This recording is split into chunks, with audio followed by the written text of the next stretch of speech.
ስትፈጠር ያኔ ሁሉም ነገር ይለወጣል ያኔ ስለ ናይል ያለን አቋም ስለ ናይል የሚኖረን አራሱ አነጋገር አሁን ካለው እንደው የተሻለ ነው የሚሆነው ስለዚህ አሁን ጀምሯል ማለት ይችላልው እንጀምር واقول لهم ان እምላቸው ነገር دكتور مرسي ودولة الاخوان تدير هذا الملف باستهتار شديد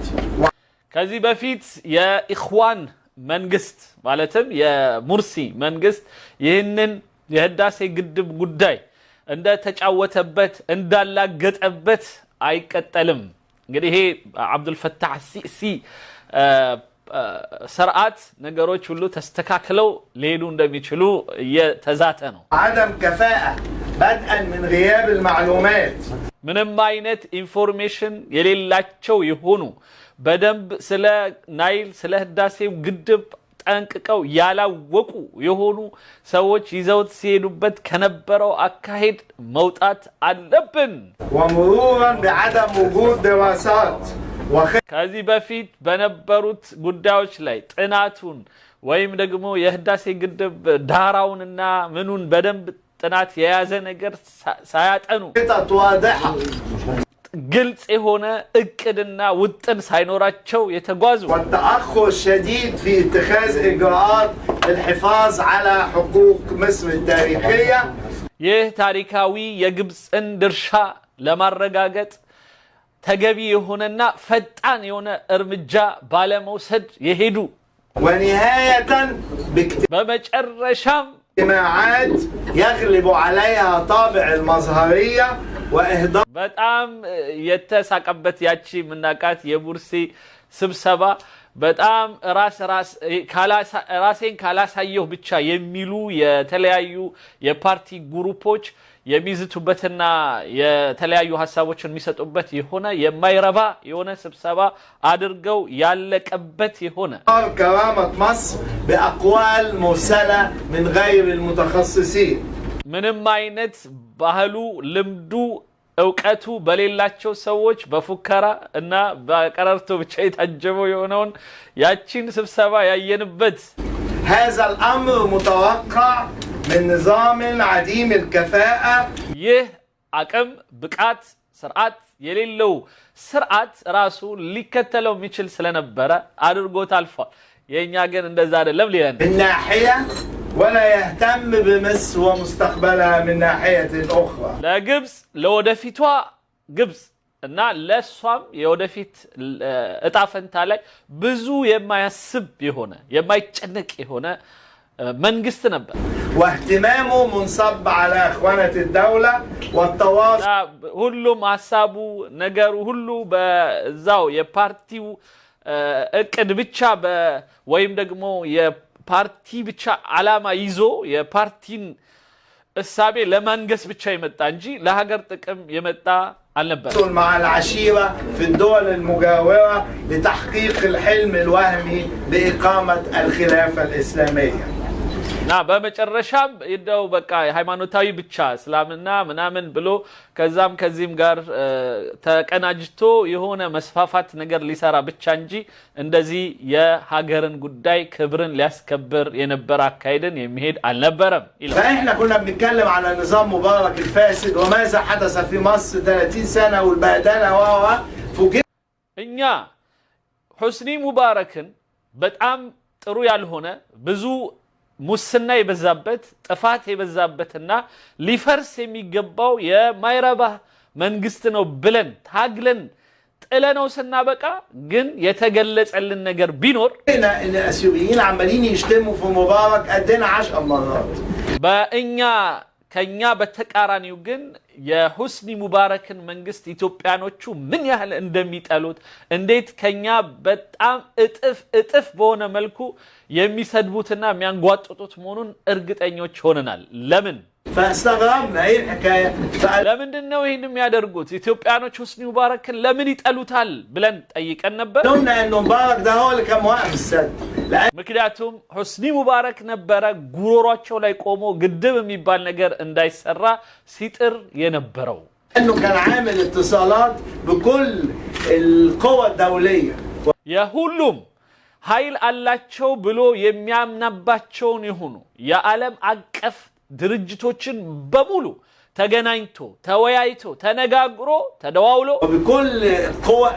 الحتت اللي بتدي قروض سواء بنوك سواء دول سواء ማንኛውም ባንክ ነኝ የሚል ወይም አበድራለሁ የሚል ምንም ነገር እሰጣለሁ ብሎ አቅም አለኝ የሚል የዓለም አቀፍን ማህበረሰባት በሙሉ ተገናኝቶ اي حاجه مانعه واستطاع عن طريق الضغوط من البلاد العربيه ምንም አይነት እርዳታ ለኢትዮጵያ መስጠት እንዳይችሉ ማድረግ ያስቻለ ትልቅ ሰው ነበር። الدول الكبرى والحاجات دي ان هو يوقف ሌላው ቀርቶ ትላልቅ ሀገሮች ሳይቅ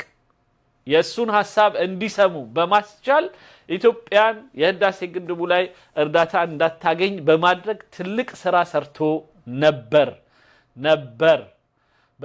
በነበር ጊዮንኛ ነበር ብለዋል አንድ ሴትዮ እዛ አካባቢ ትንሽ መሬት ነበራቸው አሉ እና አሁን በነበር ነው የቀረው ነገር هذا السنة بعد الثورة الحكومات نسيت الموضوع ده خالص وسابوا الأسيويين يعملوا زي ما هم عاملين ويعملوا ነገር ግን አሁن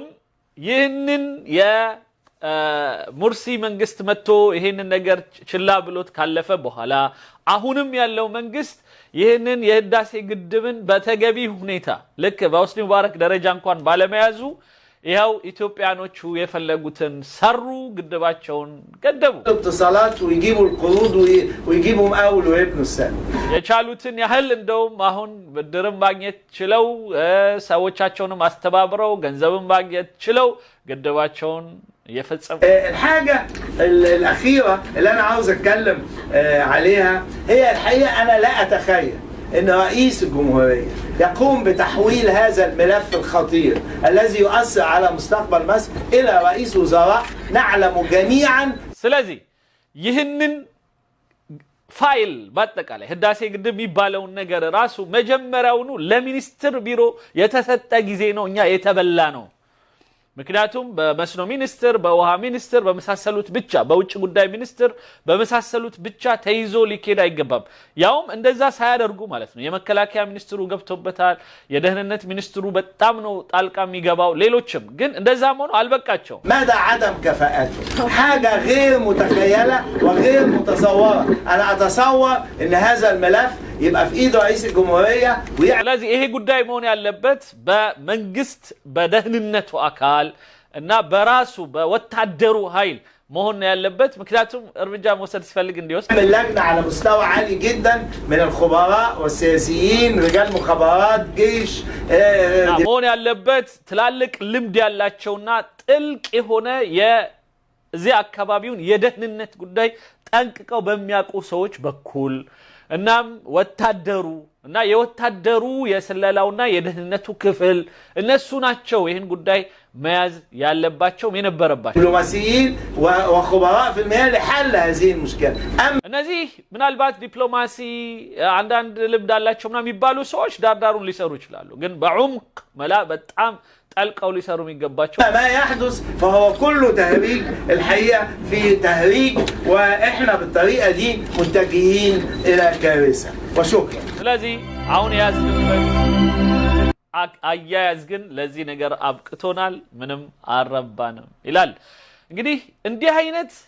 አገላለጽ ነበረ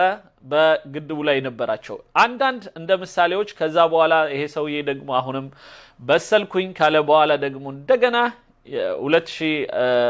ምንድነው ይሄንን ጉዳይ በተመለከተ ምን ይል ነበር የሚለውን እዚች ጋር እቺን ላሳያችሁ بتهيألي كده يبقى خلاص يعني هل في اي معلومات عن موقف الاستاذ حمدين الصباحي؟ اعتقد انه مش هيروح سمعت من مش بطريقه مباشره غير مباشره ان هو معتزل طيب تفتكر كده من الممكن بكره ده يؤدي الى يعني اخرى تخرجوا بيها بقى